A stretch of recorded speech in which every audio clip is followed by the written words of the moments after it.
Welcome to this journey through one of the most disturbing cases recorded in the history of Kansas.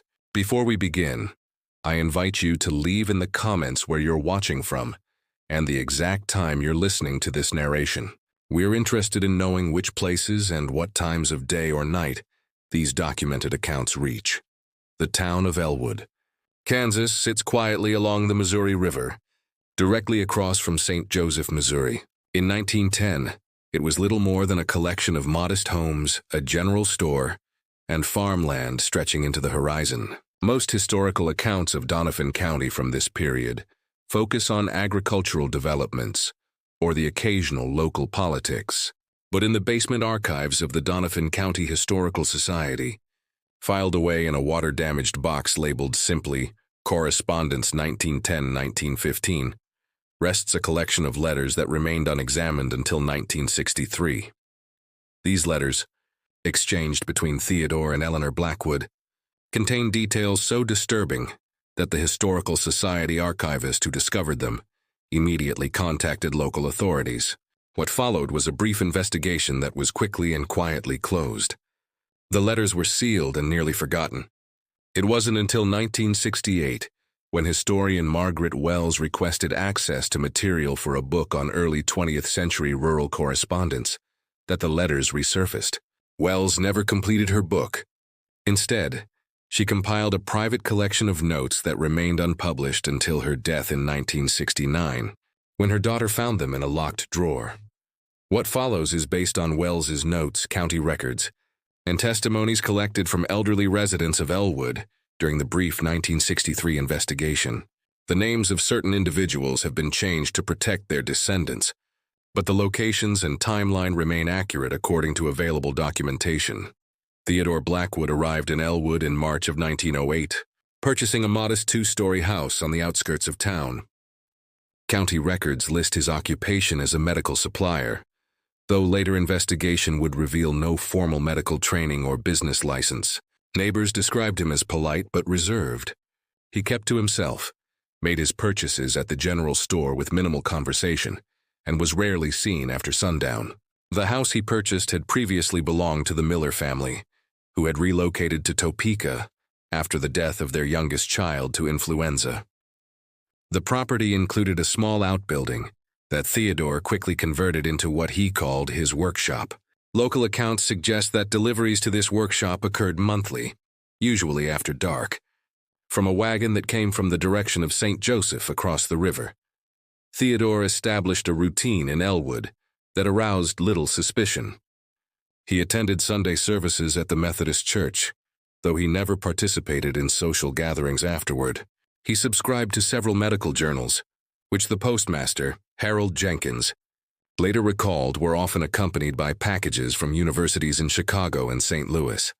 The deliveries to his workshop became a subject of quiet speculation among his nearest neighbors, particularly the Henderson family, whose farm bordered Theodore's property to the east.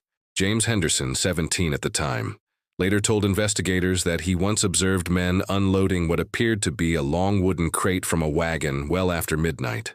When questioned by his father the next day, Theodore explained that he had received a shipment of specialized equipment that required careful handling. The elder Henderson, according to his son's testimony, did not pursue the matter further, though he subsequently instructed his family to avoid Theodore's property. During his first year in Elwood, Theodore made 3 extended trips away from town, each lasting approximately 2 weeks. County records show that he filed travel notices with the local postmaster, listing St. Louis, Chicago, and New Orleans as his destinations. What is known of these trips comes primarily from Theodore's own correspondence with a Dr. Harmon Phillips of St. Louis, which was discovered among the letters collected by the Historical Society. In these exchanges, Theodore references visits to medical facilities and meetings with individuals identified only by initials. One letter, dated September 15, 1908, contains a disturbing passage. I have acquired several excellent specimens during my travels. The techniques suggested by E.F. in Chicago have proven most effective for preservation of delicate tissues. The subject from New Orleans, a male approximately 30 years of age, demonstrates remarkable results after the application of the formula we discussed. I have documented the process thoroughly and will share my findings when next we meet. Dr. Phillips's identity and his relationship with Theodore remain unclear. No medical professional by that name was registered in St. Louis during that period, according to records examined by Wells. This has led some researchers to speculate that the name was an alias used for correspondence related to activities that both parties knew to be illegal or immoral. The letters to Phillips ceased abruptly in December 1908, with no explanation for the terminated communication. By early 1909, Theodore had established himself as a peripheral but accepted member of the Elwood community. His business, whatever its true nature, appeared to provide him with sufficient income to live comfortably without regular employment in town. He made improvements to his property, including the installation of a deep well and a coal-fired heating system in his workshop. According to building records filed with the county, he also reinforced the cellar of his house with brick walls and a new concrete floor, improvements that were unusual for the area and time, particularly given the expense involved. Eleanor Wright arrived in Elwood in December of 1909, taking a room at Mrs. Henley's boarding house on Elm Street. County records indicate she registered as a widow from Springfield, Illinois, though later investigation found no record of her previous marriage. She was described by Mrs. Henley as a handsome woman of about 30, well-spoken and educated, with a peculiar intensity in her eyes. Eleanor told Mrs. Henley she had come to Kansas for a fresh start, having lost her husband to a long and painful illness. She found employment as an assistant at Dr. Morrison's medical practice, where she demonstrated considerable knowledge of anatomy and surgical procedures, despite having no formal training.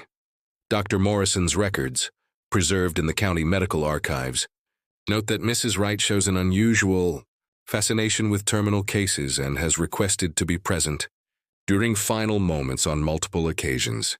Eleanor's arrival in Elwood coincided with a harsh winter that brought travel to a near standstill for several weeks. With few patients able to reach Dr. Morrison's practice during this period, Eleanor spent much of her time organizing the doctor's medical library and assisting with the preparation of various compounds and tinctures used in treatments. Dr. Morrison's wife, Sarah, who often helped at the practice, later recalled that Eleanor displayed an extensive knowledge of chemical preservatives and their applications. She spoke of various formulas for embalming with the enthusiasm most women reserve for recipes or fashion. Sarah Morrison told investigators in 1963. Dr. Morrison found it peculiar, but attributed her interest to her experiences caring for her late husband. As a newcomer to a small town, Eleanor naturally became a subject of interest and speculation. She declined most social invitations, citing her mourning status, but was observed taking long walks alone, even in inclement weather. Several residents reported seeing her at the local cemetery, making sketches in a small notebook. When asked about this habit by Mrs. Henley, Eleanor explained that she found peace among the gravestones and was documenting interesting epitaphs and funerary art for a personal project related to the beauty of remembrance. Eleanor's background, as she related it to various Elwood residents, contained inconsistencies that only became apparent when later investigators attempted to piece together her history. To Mrs. Henley, she described her late husband as a professor of natural sciences. To Dr. Morrison, she referred to him as a physician specializing in research. To the minister's wife, during a brief conversation after church services, she mentioned that he had been a military surgeon who served in the Spanish-American War.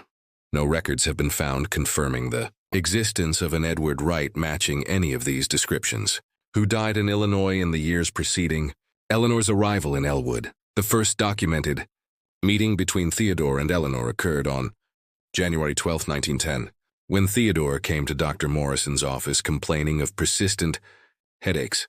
Dr. Morrison's log notes that Eleanor assisted during the examination and that there was a curious recognition between the two. Theodore returned to the office 3 more times in January, always when Eleanor was working. By early February, they had been seen walking together after church services. Mrs. Henley's personal diary, donated to the Historical Society after her death in 1921, records her impression. Mrs. Wright seems to have found a companion in Mr. Blackwood, They speak in hushed tones and fall silent when others approach. There is something in their manner that unsettles me, though I cannot name it. The nature of Theodore and Eleanor's initial connection remains a subject of speculation.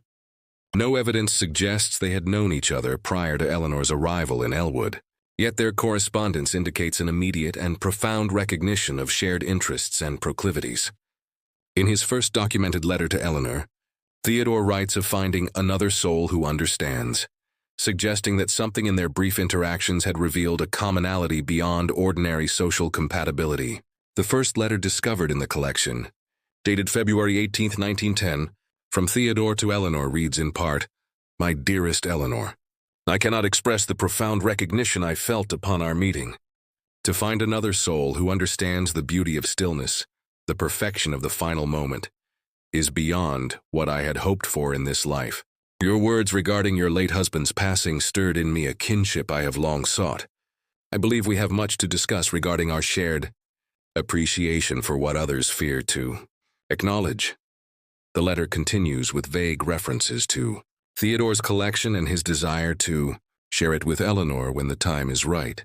Eleanor's response, dated February 22, 1910, has been partially damaged by water, but readable portions include, "Dear Theodore, your letter stirred in me emotions I had thought forever buried with my Edward. To speak openly of matters I have kept hidden for so long is both terrifying and exhilarating. I too have sensed our kinship from our first meeting. There is a recognition that passes between those who have glimpsed beyond the veil, that separates most people from the true understanding of beauty in its most perfect form. I would be honored to view your collection. Perhaps it will inspire me to share my own modest treasures, which I have kept preserved these many years." By March 1910, Eleanor had left Mrs. Henley's boarding house and moved into a small cabin, approximately half a mile from Theodore's property. The cabin, according to land records, was owned by Theodore, who had purchased it the previous year but never occupied it. Neighbors reported seeing the two together frequently, though they rarely socialized with other townspeople. Clara Johnson, who operated the post office in 1910, later told investigators that Theodore and Eleanor exchanged letters despite living in close proximity.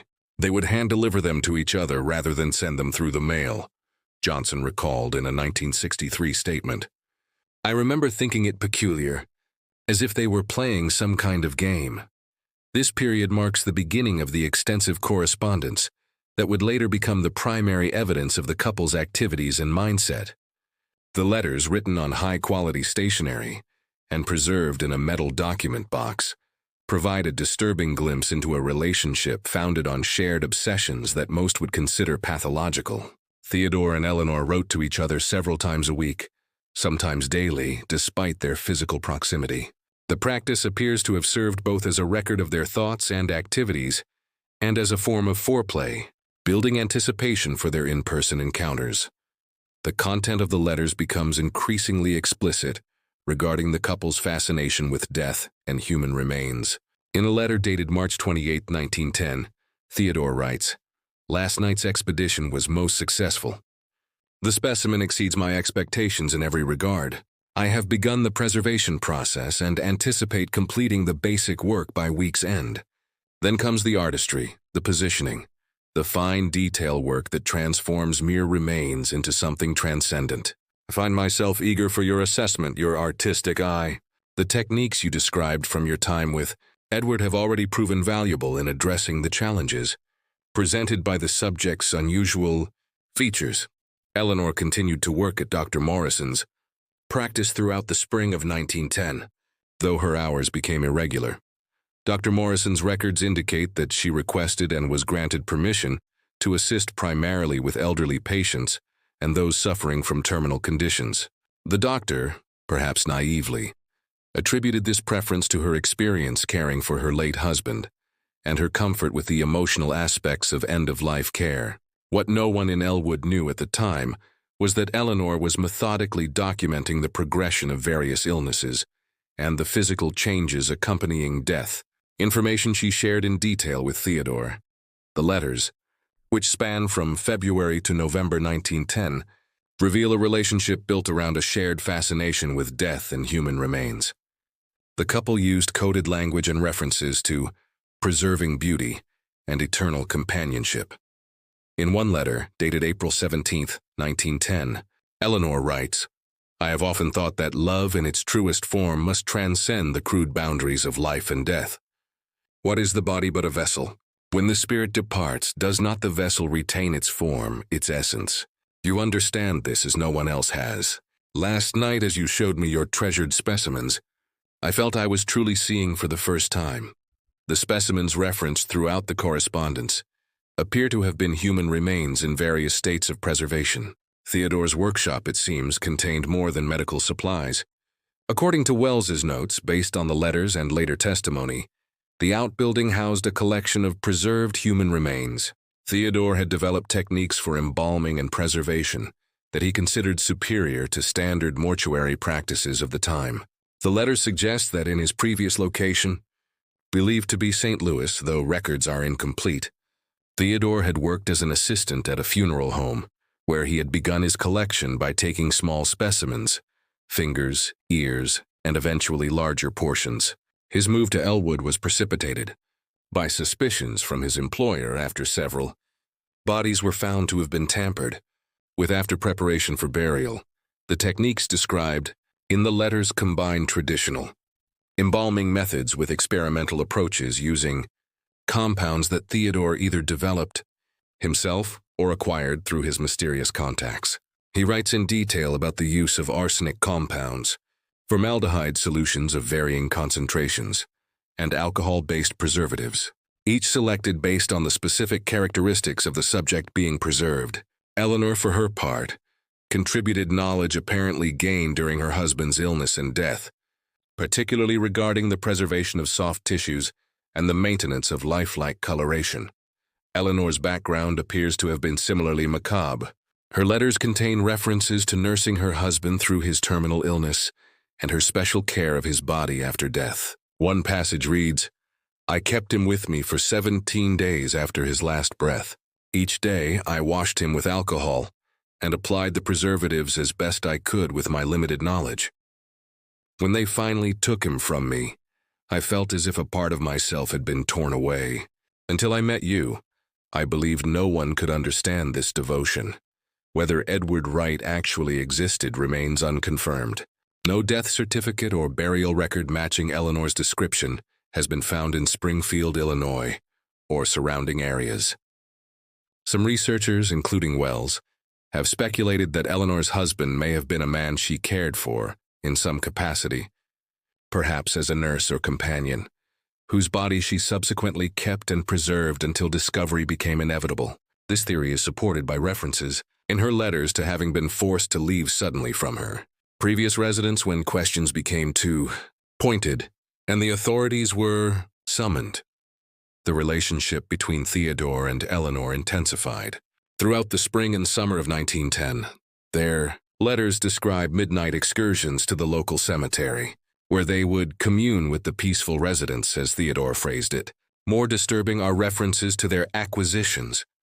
A letter from Theodore, dated June 3, 1910, states, "Our newest guest arrived last night from St. Joseph. The subject is male, approximately 40 years of age, with remarkable facial structure. I have begun the initial preparation and anticipate excellent results. Your suggestions regarding the preservation of the eyes have proven most effective."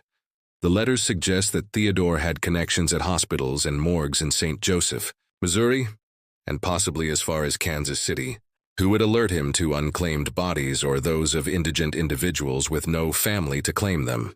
There are also troubling references to individuals who presented themselves as ideal candidates during their travels through the area.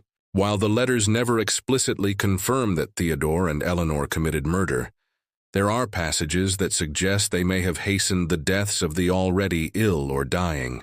One such passage, from a letter dated July 12, 1910, reads, "The elderly gentleman at Dr. Morrison's practice, the one with the consumption you mentioned last week, would make an excellent addition to our gallery. His bone structure is exceptional, and the disease has created a haunting gauntness that would preserve beautifully. Perhaps you might offer to assist him home after his next appointment. The wooded path near the creek offers privacy and opportunity. A moment of discomfort for him would lead to an eternity of dignified repose under our care. Whether Eleanor acted on this suggestion is not explicitly confirmed in subsequent letters, though she references a new arrival 2 weeks later that required substantial preparation due to the advanced state of illness. The timing coincides with the disappearance of Edward Garvey, a 72-year-old patient of Dr. Morrison's who was reported missing in late July 1910. According to police records, Garvey was last seen leaving the doctor's office and was presumed to have become disoriented and fallen into the Missouri River, as he had been suffering from confusion associated with his illness. His body was never recovered. Throughout the summer of 1910, several other disappearances were reported in and around Elwood and neighboring communities. These included a traveling salesman, whose wagon was found abandoned on the road between Elwood and St. Joseph, a young woman who had been working as a domestic servant in a house near Theodore's property, and an unidentified male drifter who had been seen in the area for several days before vanishing. None of these disappearances were conclusively linked to Theodore and Eleanor at the time, though the letters contain references to new acquisitions that correspond roughly with the dates these individuals went missing. The letters also reveal that the couple's activities extended beyond the mere collection and preservation of remains. They engaged in what they termed artistic arrangements, the positioning of preserved bodies or body parts in tableaux that they found aesthetically pleasing or emotionally significant. Theodore writes of creating a family gathering at dinner, each member frozen in an expression of perfect contentment and lovers embracing in eternal stillness. Eleanor's contributions appear to have focused on the finer details, the positioning of hands, the arrangement of facial features, and the selection of clothing or drapery to enhance the overall effect. By August 1910, according to the correspondence, Theodore and Eleanor had formalized their relationship in a private ceremony they referred to as their eternal binding. The ceremony, described in Eleanor's letter dated August 12th, involved the exchange of precious relics and vows spoken over our most perfect acquisition, the young woman from Atchison, whose beauty now will never fade. They considered themselves married, though no legal record of their union exists in county documents. The ceremony took place at midnight in Theodore's workshop, which by this time had been transformed into what the couple referred to as their gallery. Eleanor's description of the space, pieced together from various letters, suggests a room lined with glass-fronted cabinets containing smaller specimens, while larger arrangements were displayed on raised platforms throughout the central area. Special attention was paid to lighting, with Theodore having installed a complex system of oil lamps and reflectors to highlight particular features of their collection. The young woman from Atchison, who served as witness to their vows, appears to have been the preserved body of a female in her early 20s.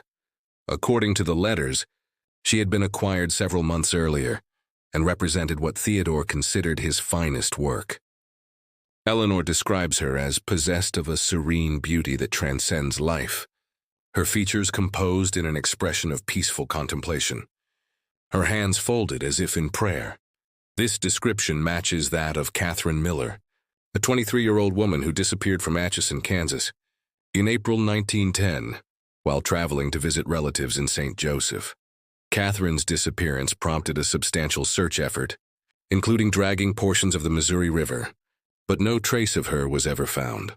Following their marriage, Theodore and Eleanor's letters indicate an escalation in both the scope of their activities and their emotional connection to each other. They began to discuss more openly their ultimate plans for each other, the preservation of their own bodies after death, ensuring they would remain together beyond the limitations of flesh and mortality, as Theodore phrased it. This aspect of their relationship appears to have held profound significance for them both, representing the ultimate expression of their shared philosophy regarding death and preservation. The most disturbing aspect of the letters, and what prompted the Historical Society archivist to contact authorities in 1963, was the couple's apparent pact regarding their own deaths. In a letter dated September 23, 1910, Theodore writes, "My beloved, we have discussed at length our ultimate contribution to each other's collections. I wish to formalize my desire that upon my passing, you shall preserve me using the techniques we have perfected together. My body shall remain with you, not in cold earth but in your tender care until such time as you join me in stillness. Then, as we have arranged, our loyal friend Jay will ensure we remain together, posed as we have illustrated in the drawings I have provided." Eleanor's response, dated September 30th, affirms the arrangement. "I accept this sacred responsibility and extend the same trust to you should you survive me. I have updated my will accordingly, though I have been careful to word it in terms that will not alarm the authorities. The required chemicals and equipment are secured in the hidden compartment beneath the east corner of the workshop. Jay has been compensated generously for his discretion and assistance when the time comes. The identity of Jay remains unknown.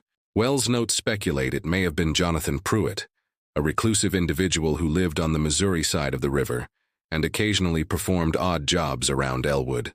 Census records confirm his existence, but there is no documented connection between him and the couple beyond this speculation.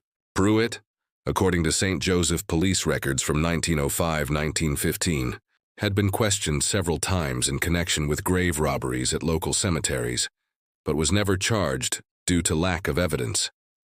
He lived in a small cabin on the Missouri side of the river and earned a meager living as a handyman and occasional trapper. Locals described him as simple but not dangerous, though few had more than passing interactions with him. His isolated residence and reputation for keeping to himself would have made him an ideal accomplice for Theodore and Eleanor's activities, particularly regarding the transport of specimens across the river from St. Joseph to Elwood. As autumn approached, the tone of the letters shifts subtly, introducing notes of concern and urgency previously absent from the couple's correspondence. References appear to unwanted attention from neighbors and specific mentions of Dr. Morrison's increasing curiosity regarding medical supplies that had gone missing from his practice. A letter from Eleanor, dated October 8, 1910, states, "Dr. Morrison made a pointed inquiry today regarding the missing bottles of formaldehyde and carbolic acid. I deflected as best I could, suggesting they may have been used by him during my absence and subsequently forgotten. He did not appear entirely convinced. We must exercise greater caution in our acquisitions moving forward." By late October, the couple's concerns had expanded beyond Dr. Morrison. Theodore writes of unusual activity around his property at night and his suspicion that James Henderson, the teenage son of the neighboring farmer, had been observing the workshop from the adjacent field. "The boy's curiosity may prove problematic," he notes. "Should he glimpse our gallery even accidentally, the consequences would be dire. I have taken to locking all entrances securely and drawing the blackout curtains even during daylight hours." The final letters in the collection take on an increasingly urgent tone. By early November 1910, references appear to unwanted attention and concerns about the doctor's suspicions.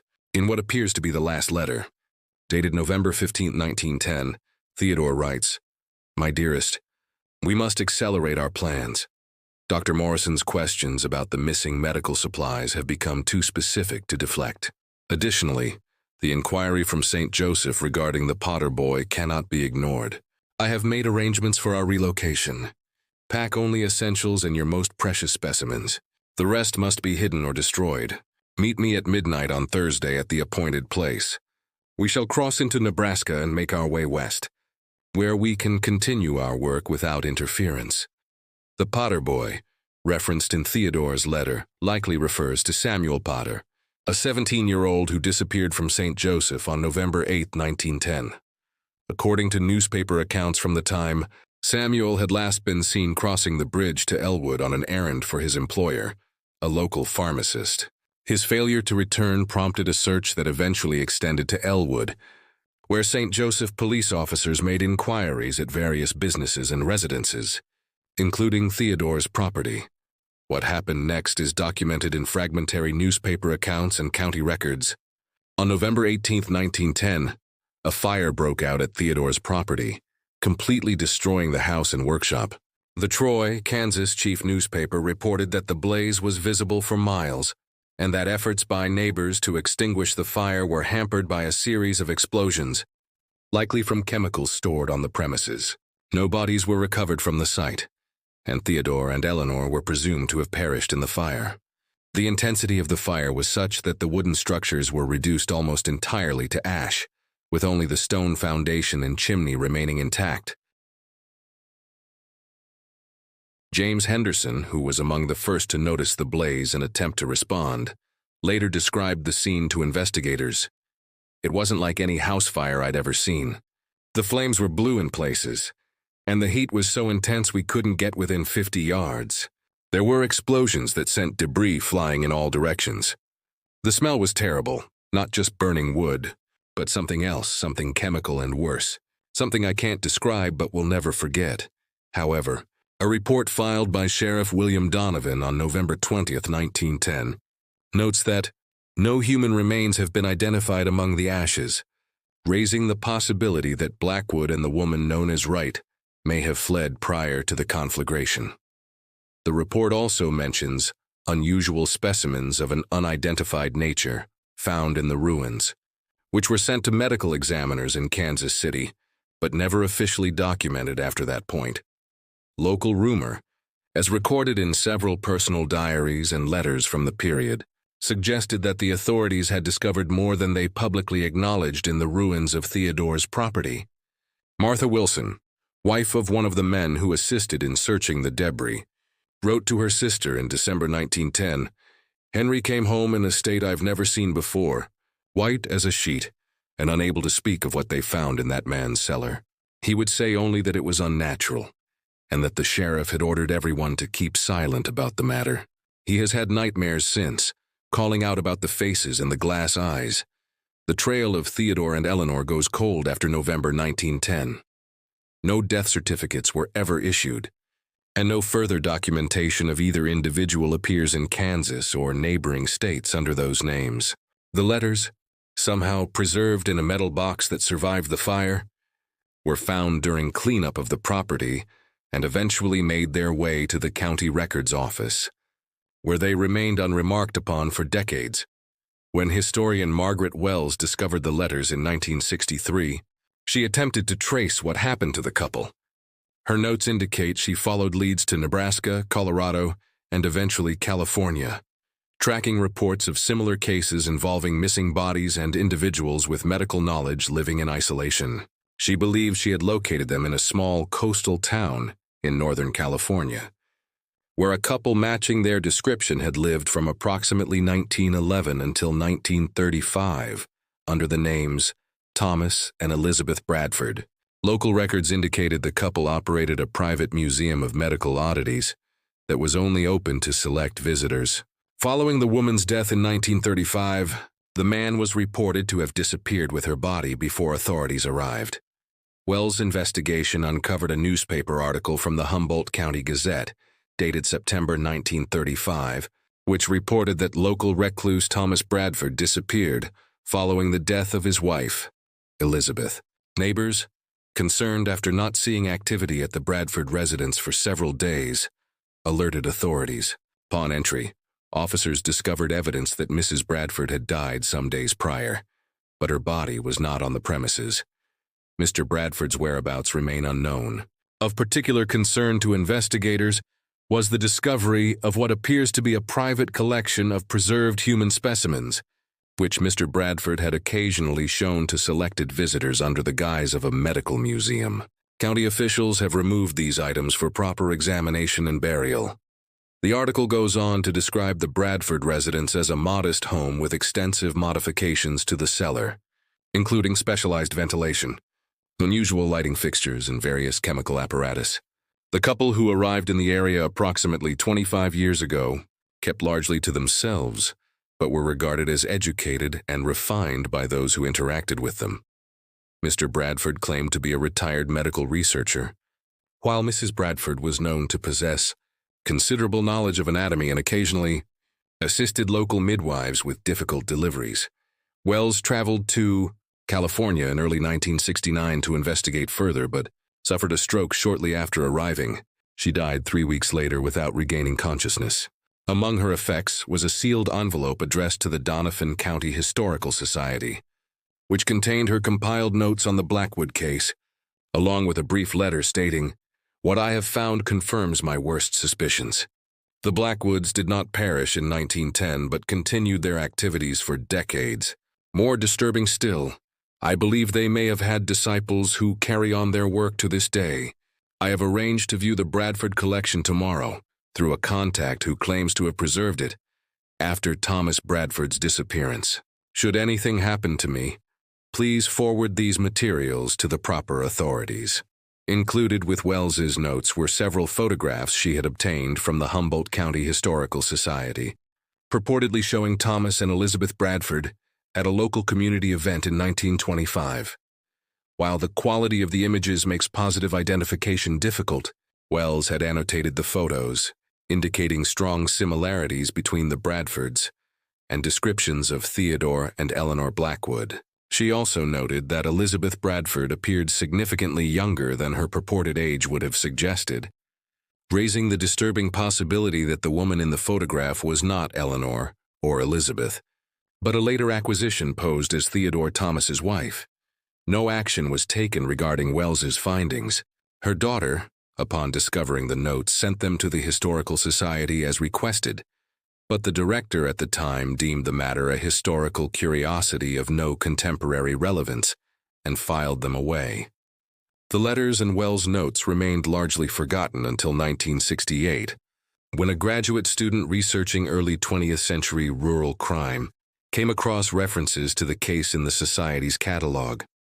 Today, the site where Theodore Blackwood's house once stood remains an empty lot at the edge of what is now a much-expanded Elwood. Local residents report that nothing grows on the property, though soil tests conducted in 1972 showed no chemical contamination beyond what would be expected from a house fire. The cabin where Eleanor lived was demolished in the 1940s to make way for agricultural development. No known photographs of Theodore or Eleanor exist, and their true identities, including whether Eleanor Wright was indeed a widow from Springfield, remain unconfirmed. What is perhaps most unsettling about the case of the necrophiliac couple, as Wells labeled them in her notes, is not just the nature of their activities but the evidence suggesting they were not unique. Wells' research uncovered similar cases across the country during the same time period. Individuals with medical knowledge living in isolation, reports of missing bodies, suspicious fires destroying evidence. She posited the existence of a loose network of like-minded individuals who shared techniques and sometimes specimens through coded correspondence. Whether Theodore and Eleanor were part of such a network or isolated practitioners of their macabre craft remains unknown. In 1965, during renovation of an old building in St. Joseph, Missouri, workers discovered a hidden room containing preserved human remains arranged in lifelike poses. According to newspaper accounts, the specimens dated from the early 1900s and showed evidence of sophisticated preservation techniques not consistent with standard mortuary practices of the era. The building had previously housed a medical supply company until 1910. Records indicate that Theodore Blackwood had made regular purchases from this company. The discovery was quickly contained by authorities. The remains were buried in unmarked graves, and the incident received minimal press coverage. The discovery in St. Joseph provides a tantalizing potential connection to the Blackwoods' activities. The medical supply company, Henderson & Sons, operated from 1898 until 1910, when it abruptly closed following the death of its proprietor, William Henderson, no relation to the farming family near Theodore's property. According to business records examined by Wells, Theodore made substantial purchases from Henderson & Sons throughout his time in Elwood, ordering chemicals, specialized glassware, and various instruments that would have been consistent with both legitimate medical supply operations and his preservation activities. The hidden room discovered in 1965 was located behind a false wall in the building's basement.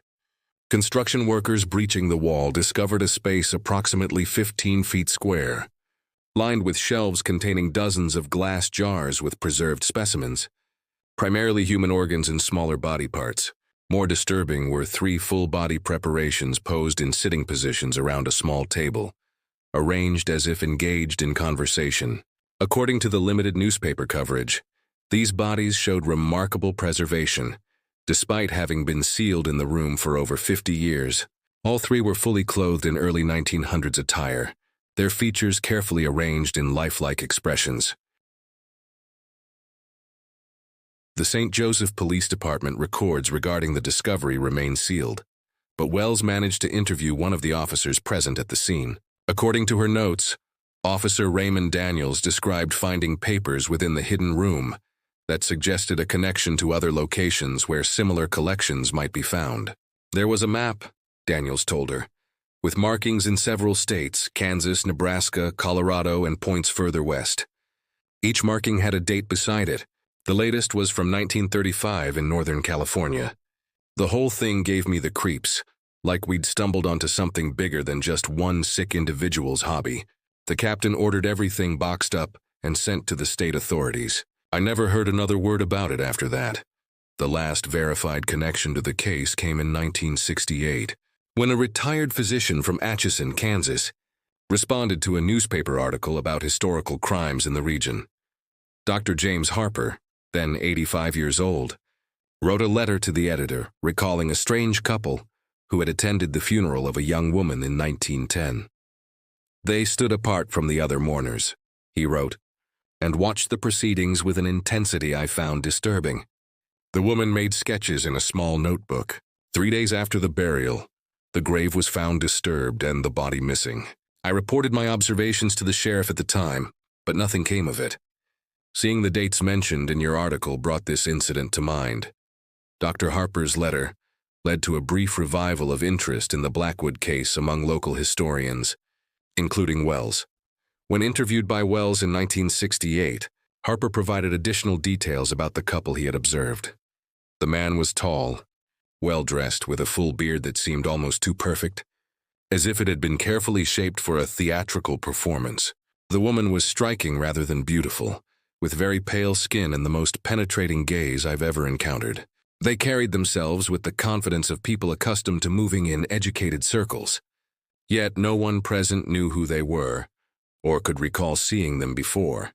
After the burial, I noticed them lingering, examining other gravestones with particular attention to the more recent burials.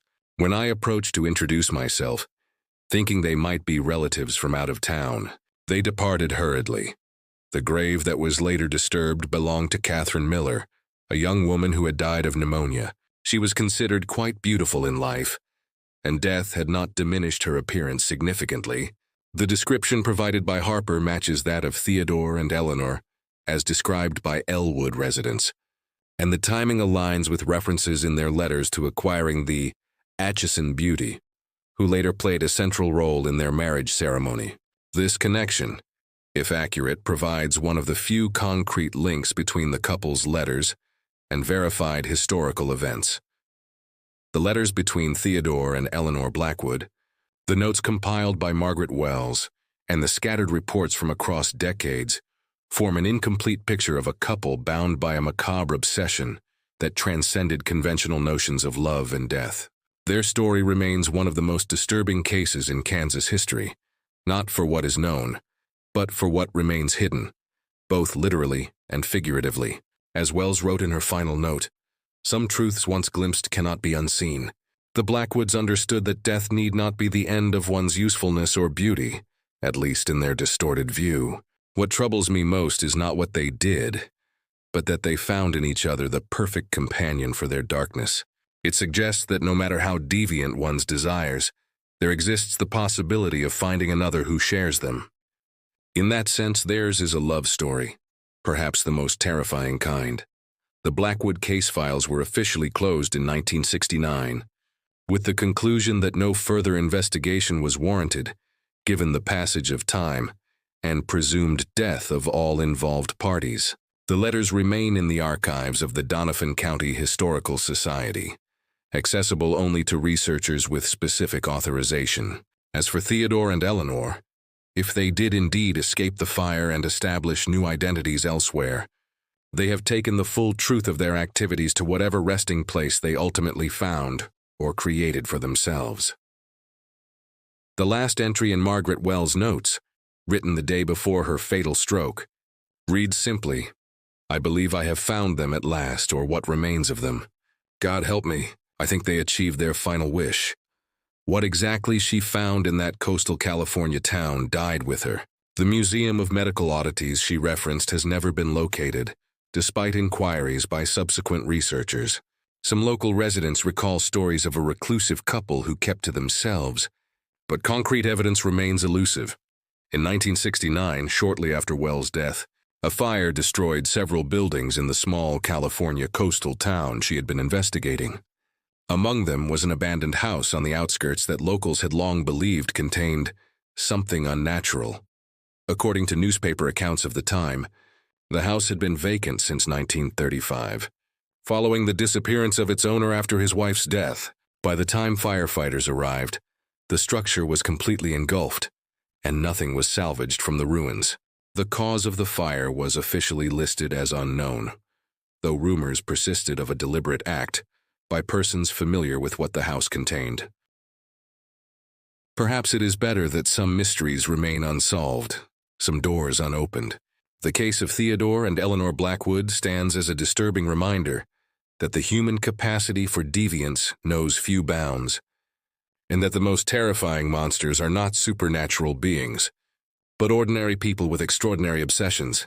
In the quiet town of Elwood, Kansas, few remember the strange couple who briefly lived there in 1910. The land has been tilled, buildings have risen and fallen, and generations have passed. But somewhere, perhaps in a private collection or forgotten storage space, the legacy of the Blackwoods may still exist, preserved like their specimens against the natural order of decay and remembrance. For those who study the darker aspects of human psychology, the Blackwood case represents a rare documented instance of shared psychopathology. Two individuals whose aberrant desires found perfect resonance in each other. Their letters reveal not just the details of their activities, but the psychological framework they constructed to justify them. A philosophy that viewed death not as an ending, but as a transformation, a preservation of beauty beyond the corruption of life and vitality. In their distorted worldview, they were not desecrating the dead, but elevating them to a state of permanent perfection, as one local historian noted in a 1968 article about the case. The truly frightening aspect of the Blackwoods is not what they did, but how completely normal they appeared to their neighbors. They walked among the citizens of Elwood, attended church services, and conducted business, all while harboring thoughts and engaging in activities that would horrify those same neighbors. It raises the unsettling question: how many others walk among us wearing masks of normalcy that conceal unfathomable depths?